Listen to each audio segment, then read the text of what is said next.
Vamos lá ver o caso da pastora que está fazendo uma denúncia urgente. Vamos ver. Meu nome é pastora Helenice Oliveira. Eu estou aqui gravando esse vídeo para fazer uma denúncia e também um pedido de ajuda. Eu gostaria que você assistisse até o final e que marcasse as emissoras de TVs, os repórteres, os advogados, ela chama pastora? Juízes. Sim, ela chama pastora. Assim como o sargento Faur se chama sargento, o nome dele é Faur, não é? Assim como o Henrique Vieira se chama pastor Henrique Vieira. Eu preciso que esse vídeo chegue às autoridades competentes para que possam me apoiar. Eu não sei como agir. No dia 16 de novembro, eu embarquei para Bermuda a convite de uma irmã chamada Karina, que me procurou pelas redes sociais. Ela me fez o convite de ir para Bermuda, ministrar em 2 ou 3 igrejas, e de lá a gente iria para os Estados Unidos. E ali eu iria ministrar em mais igrejas. Ela estava precisando de uma campanha de oração na casa dela. E como nós conversávamos quase 4, 5 meses, eu aceitei o convite e fui. No dia 16 de novembro, na minha embarcação, eu estava atrasada. Como eu estava atrasada, eu esqueci minhas medicações. Pera. Primeiro de tudo, você é pastora e vai para os Estados Unidos. Quem é que pagou essa brincadeira aí? Quem que pagou essa brincadeira aí? Quem que pagou a viagem da senhora para os Estados Unidos aí? Para ser pastora? Foi a senhora? Foi a sua igreja? Só uma pergunta. Tensão, diabetes e de coração. Quando eu cheguei em Bermuda, a primeira coisa que eu falei para ela foi isso. Karina, na pressa... Ah, entendi. Foi o Pix divino. Abençoa, Senhor, a tua igreja reunida aqui. Tá bom, Cláudio Castro. Fica de embarcar, eu esqueci minhas medicações. E aí ela, no dia seguinte, nós tiramos foto ali no aeroporto. Ela tirou foto comigo e me levou para casa, me colocou num quarto com suíte. No dia seguinte, ela falou, vamos procurar o teu remédio. Eu tinha levado a minha receita. Quando chegou na farmácia, a farmácia não aceitou por ser uma receita brasileira.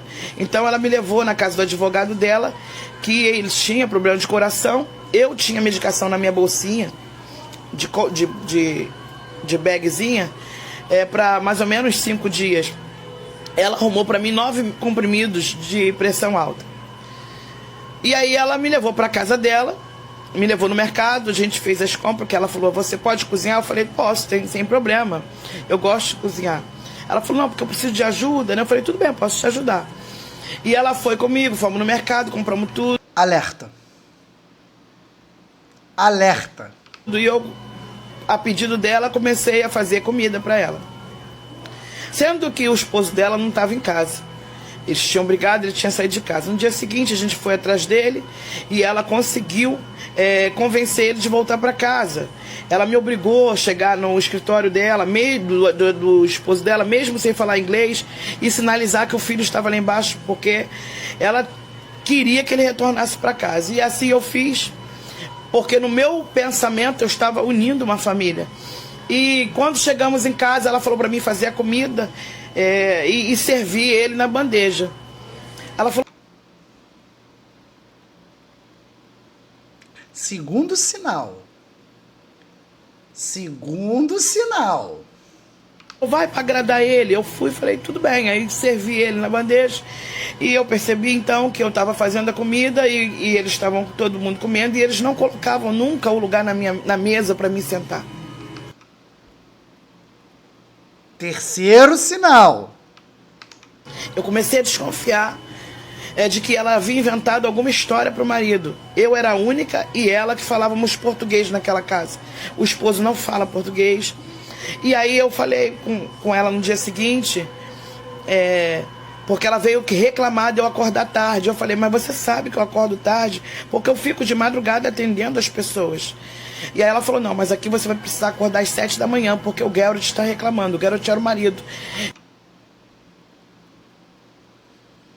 Quarto sinal. E eu falei, ué, mas por que ele está reclamando se eu vim aqui como pastora evangélica? Ela disse, porque eu falei para ele que você veio para servir o Nick. Aí eu falei, mas... Matou a parada. Você já matou a parada. Porque eu acho que talvez fique pior. Mas por que você disse, para ele aceitar a tua vinda e tal? Eu falei para você, não, você me fez o convite de vir para pregar em 2, 3 igrejas e você disse para mim que todas as despesas, tanto passagem, ida e volta, todas as minhas despesas aqui seriam por tua conta. Inclusive você falou para mim que era me trazer pouca roupa porque aqui você compraria tudo, para mim não trazer peso na...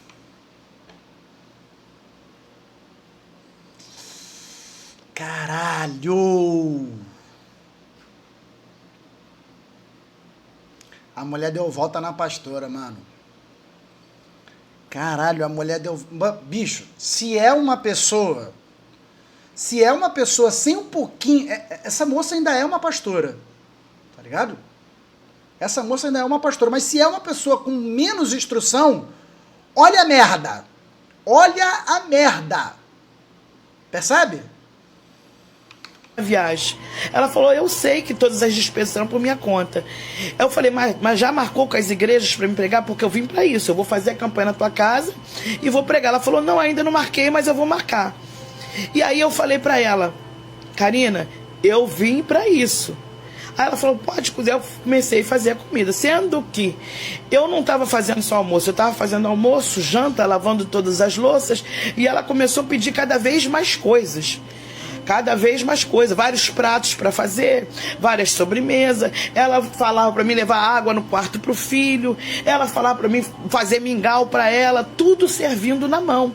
E todas as vezes que servia o almoço, a janta, ela não colocava lugar na mesa para mim sentar. Eu comecei então me senti constrangida. E aí eu comecei a perceber que ela mentiu pro marido dizendo que eu ia lá para ser empregada. No dia 25 de novembro, ela tinha uma audiência. E antes disso, ela tinha me levado na casa do advogado para arrumar medicação para mim. Sendo que ela arrumou só 9 comprimidos.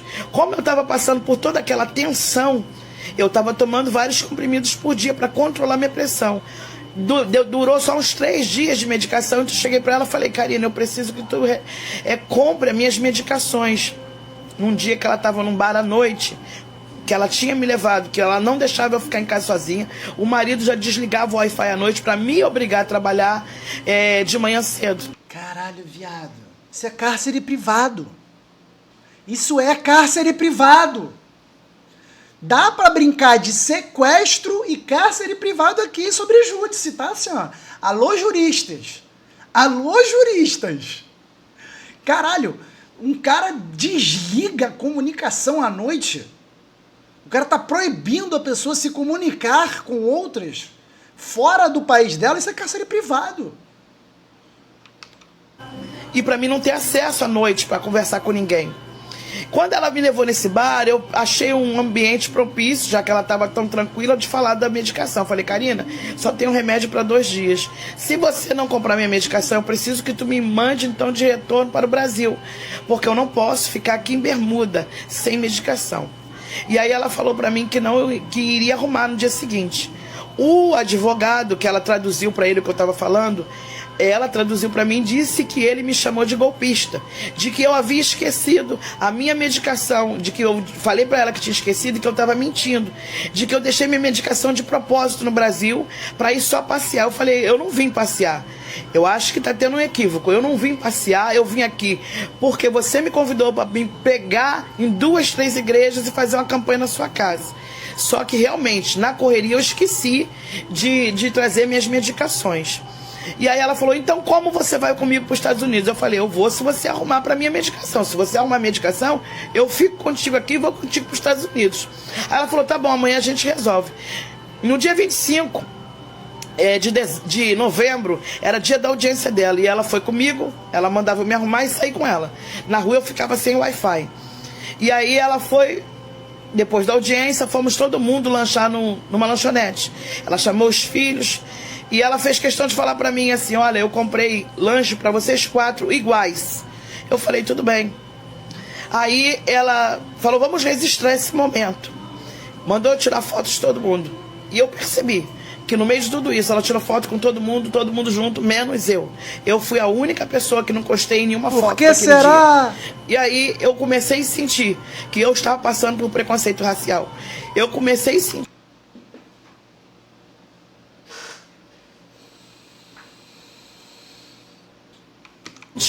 que ela estava me humilhando. E fui ficando muito triste. Como dali, daquela lanchonete, nós fomos para um bar, o advogado dela bebeu muito e ficou bêbado nesse dia. E aí ela chamou o Pietro, filho dela mais velho, que tinha chegado na cidade, ela já tinha me tirado do lugar que ela tinha me colocado para dormir, me colocou para dormir numa copa, num colchão de ar no chão. Ela chegou para mim e me apresentou a cozinha dela, me levou para a geladeira e me fez comer comida velha. E falou para mim, você pode comer dessas comidas. E ela me abriu uma marmitinha que estava com a comida com mofo. E ela disse que não estava estragado, que era para mim comer. E eu olhei para ela e falei, como eu vou comer isso? Ela falou, porque você está acostumada, né, a ser tratada como uma rainha. Eu falei, não, sou acostumada a ser respeitada. E não se faz isso. Ela falou, teu esposo trataria alguém assim na tua casa? Eu falei, não, porque o meu esposo sabe recepcionar as pessoas. E não é assim que se trata alguém. Eu não vim aqui para isso.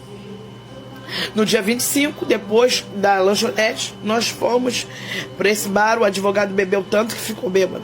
Ela chamou o Pietro para levar na casa dele. E entramos dentro do carro, fomos levar o advogado. Quando ela entrou com o advogado, que ela mandou ficar no carro junto com o amigo do Pietro, ela agrediu muito a mulher do advogado. Ela disse que bateu muito e só parou porque ela viu que o filho estava na casa.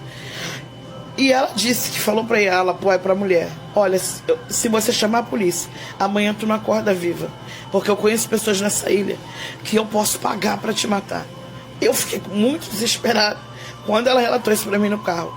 Quando chegamos em casa, ela falou para mim conversar com o Pietro, porque o Pietro, o filho mais velho que tinha assistido essa cena, estava muito revoltado.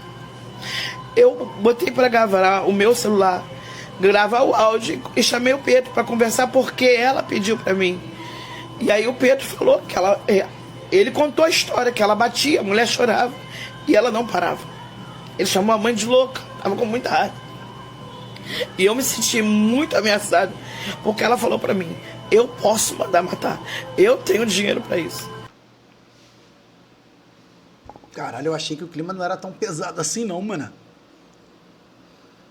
Eu tava achando até então que foi só uma pastora que tentou ir para os Estados Unidos e se deu mal, mas o bagulho é tenso. Tá, eu vou comentar de uma outra maneira aqui. E vou tentar fazer uma parada. Vamos lá. Falam de Deus e disseminam ódio. Cara, eu nunca vi. Isso aí eu preciso que me apresentem. Eu nunca vi um relato de uma coisa de igreja protestante, qualquer igreja que seja, para salvar as pessoas sem querer nada em troca. Pelo contrário, tudo que eu estou vendo de igreja até hoje, igreja protestante, é só desgraça. Em nome de Deus, é claro. Mas eu nunca vi um ateu sequestrar alguém, manter em cárcere privado, dar comida ruim, tá? Dizendo que vai dar trabalho para essa pessoa. Ainda não vi um ateu fazer isso. Mas em nome de Deus, No dia seguinte, ela saiu cedo. Ela acordou transformada. E disse pra mim, como é que vai ficar a questão do remédio? Eu falei pra ela, eu não tenho mais medicação, então eu preciso que tu me mande embora. Ela disse, você é uma golpista. Você usou do meu dinheiro pra chegar até aqui e passear. Eu falei, primeiro que eu não estou aqui passeando. Eu estou aqui o tempo todo como empregada na tua casa. Eu que não vim para cá. Para isso eu não estou me sentindo bem. Eu estou sem medicação. Eu te falei desde que cheguei que eu esqueci. E você falou que ia arrumar. Ela falou, mas agora eu não vou mais. Você liga para tua família, liga para os teus membros e fala para eles que você precisa de que levantem o dinheiro, faz uma vaquinha, porque eu não vou pagar a tua passagem. Caralho. Só daqui 90 dias. Isso é cárcere privado, meu irmão. Falei, então como é que eu vou ficar sem medicação? Ela falou, isso não é um problema meu. E saiu. Eu liguei para minha casa, liguei para os meus membros e notifiquei o que estava acontecendo. Foi a primeira oportunidade que eu tive. E quando ela chegou à noite, ela veio totalmente agressiva conversar comigo. Me chamou de favelada, falou pra mim que eu era uma favelada, que eu te tirei da favela. O meu sofá pra você é luxo. Eu senti que ela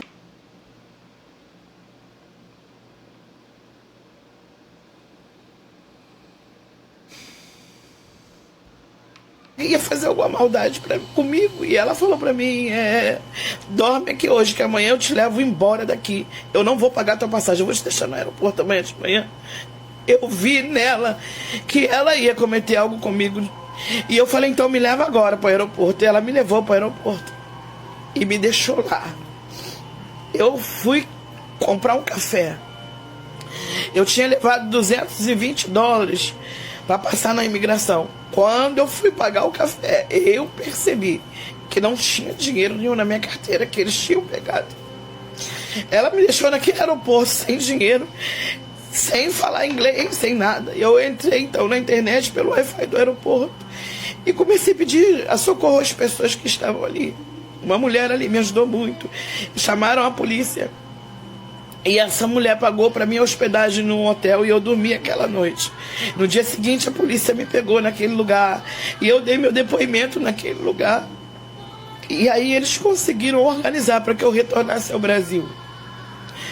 Sem dinheiro. Muito humilhada. Porque eu ali fui escravizada. Eu ali sofri pressões psicológicas muito grandes. Eu ali fui obrigada a trabalhar, acordar às 7 da manhã e dormir à 1 da manhã, sem descansar, sem nada, fazendo só as coisas que todos ali mandavam. E eu não tinha sido convidada para ir para lá, para isso. E eu falei, e eu percebi que não tinha igreja. No hotel que eu estava, chamaram um brasileiro que trabalhava lá. O nome dele é Rodrigo. Esse jovem muito me ajudou. E ele disse que essa mulher era endemoniada e que essa mulher estava mentindo para mim. Que essa mulher me levou... Pô, mas aí, tia, tu esperou um outro cara, depois de caosada inteira, você esperou um cara dizer pra você que ela tá com o demônio? Ah, desculpa. Vou pra lá pra me fazer de escrava. Eu não tinha ainda parado pra pensar que fosse isso. Eu falei, não. Ele falou, a senhora não tá entendendo. A senhora recebeu pelo trabalho? Eu falei, não. Ele disse, é mentira. Essa mulher não frequenta igreja. Ela é uma mentirosa. Porra! A mulher te deu todas as evidências. Todas as evidências. Mas eu vou abordar por outro lado. Vamos lá. Eu vou até trocar de câmera para abordar por outro lado. Olha só, seguinte, rapaziada.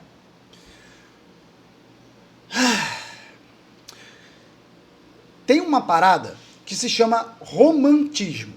O romantismo ele foi criado no século XIX. O romantismo é uma ideologia literária que faz com que a gente idealize coisas que não são reais. Por exemplo, você idealiza uma forma de vida perfeita. Por quê? Porque você mora numa realidade ruim, ou seja, ela mesma já disse que mora numa favela, e quem mora em favela ou mora em periferia sabe como é ruim, e como é vendido pra gente um negócio chamado American Dream. O American Dream é um romantismo criado por Hollywood e pelos Estados Unidos para dizer para você que a vida lá é melhor do que aonde você existe.